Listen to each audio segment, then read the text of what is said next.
Hi, welcome to me Hazel logs. ಇವತ್ತು ನಾನು ಉತ್ತರ ಕರ್ನಾಟಕ ಸ್ಪೆಷಲ್ ಅವರೆಕಾಳು ಪಲ್ಯ ಮಾಡ್ತಾಯಿದ್ದೀನಿ. ಇದನ್ನು ಚೆನ್ನಾಗಿ ತೊಳ್ಕೊಳ್ಳಿ. 2 ಸಲ ತೊಳೆದ ಮೇಲೆ ಕಡಾಯಲ್ಲಿ ಹಾಕಿದ ಮೇಲೆ ಒಂದೆರಡು ನಿಮಿಷ ಚೆನ್ನಾಗಿ ಕಲಸಿ. ಅದನ್ನು ಕಲಸಿದ ಮೇಲೆ ಇದನ್ನು ಲಿಡ್ ಹಾಕಿ ಸ್ವಲ್ಪ 1 ಸ್ಪೂನ್ ಉಪ್ಪು ಹಾಕಿ ಲಿಡ್ ಹಾಕಿ ಒಂದು 10 ನಿಮಿಷ ಬಿಟ್ಟ ಮೇಲೆ ಅದರ ನೀರೆಲ್ಲ ಒಣಗೋಗುತ್ತೆ. ಆಮೇಲೆ ಅದನ್ನು ತೆಗೆದು ಸ್ವಲ್ಪ ಮತ್ತೆ ಚೆನ್ನಾಗಿ ಕೈ ಆಡಿಸಿ, ಇಲ್ಲಾಂದರೆ ಬಾಡೋಗುತ್ತೆ. ಅದರಲ್ಲಿ 2 ಸ್ಪೂನ್ ಎಣ್ಣೆ ಹಾಕಿ ಮತ್ತೆ ಸಿಮ್ನಲ್ಲಿ ಇಡಬೇಕು. ಸಿಮ್ನಲ್ಲಿಟ್ಟು ಒಂದು 10 ನಿಮಿಷ ಹಂಗೆ ಬಿಟ್ಬಿಡಿ. ಅದು ಚೆನ್ನಾಗಿ ಫ್ರೈ ಆಗುತ್ತೆ. ಫ್ರೈ ಆದಮೇಲೆ ಅದನ್ನು ಒಂದು ಕಪ್ನಲ್ಲಿ ತೊಗೊಂಡ್ಬಿಡಿ. ಮತ್ತು ಕಡಾಯಿಯಲ್ಲಿ 2 ಸ್ಪೂನ್ ಎಣ್ಣೆ ಹಾಕಿ ಅದಕ್ಕೆ ಈರುಳ್ಳಿ,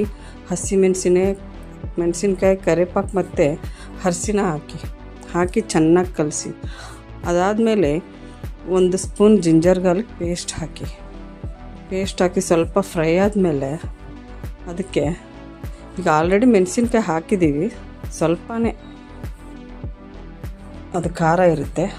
ಮತ್ತು ಒಂದು ಮೀಡಿಯಮ್ ಸೈಜು ಟೊಮೆಟೊ ಹಾಕಿ ಅದಕ್ಕೆ ಟೊಮೆಟೊ ಆದಮೇಲೆ ಸ್ವಲ್ಪ ಹಾಗೆ ಬಿಡಿ. ಸ್ವಲ್ಪ ಫ್ರೈ ಆದಮೇಲೆ ಆಮೇಲೆ ಇದರಲ್ಲಿ 1 ಸ್ಪೂನ್ ಖಾರ ಹಾಕಿ.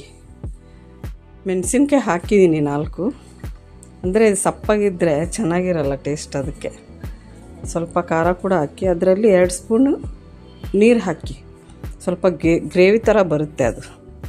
ಅದಾದಮೇಲೆ ನಾವು ಫ್ರೈ ಮಾಡಿಟ್ಟ ಅವರೆಕಾಯಿ ಪಲ್ಯ ಅದರಲ್ಲಿ ಹಾಕಿ ಚೆನ್ನಾಗಿ ಕಲಸಿ. 1-2 ನಿಮಿಷ ಆ ಮಸಾಲೆ ಎಲ್ಲ ಅದರಲ್ಲಿ ಮಿಕ್ಸ್ ಆಗುತ್ತೆ. ಅದನ್ನು ಬಾಯ್ಲ್ ಮಾಡಿ ಮಾಡ್ತಾರೆ ಭಾಳ ಜನ. ಹಂಗೆ ಮಾಡಬಾರ್ದ್ರಿ, ಹಿಂಗೆ ಮಾಡಿದ್ರೆ ಚೆನ್ನಾಗಿರುತ್ತೆ. ಅದರಲ್ಲಿ ಫೈನಲ್ ಆಗಿ ಮ್ಯಾಜಿಕ್ ಮಸಾಲ ಹಾಕಿ. ಇದು ಹಾಕಿದರೆ ಟೇಸ್ಟ್ ಭಾಳ ಚೆನ್ನಾಗಿರುತ್ತೆ. ಟ್ರೈ ಮಾಡಿ ಒಮ್ಮೆ. ಭಾಳ ಜನ ಯೂಸ್ ಮಾಡ್ತಾರೆ, ನನಗೆ ಮಾತ್ರ ಗೊತ್ತಿಲ್ಲ. ನಾನು ಹಾಕ್ತೀನಿ, ಚೆನ್ನಾಗಿರುತ್ತೆ ಟೇಸ್ಟ್. ಅದು ಹಾಕಿದ ಮೇಲೆ ಹಾಕಿ ಸಿಮ್ನಲ್ಲಿ 2 ನಿಮಿಷ ಇಟ್ಟು ಆಫ್ ಮಾಡಿಬಿಡಿ. ಈಗ ರೆಡಿ ಆಯಿತು. ಏನು ಪಲ್ಯ ಇದ್ದರೂ ಕೂಡ ಚಹಾ ಮಾತ್ರ ಬೇಕೇ ಬೇಕಲ್ವಾ ನಮಗೆ, ಚಪಾತಿ ಅಂದರೆ.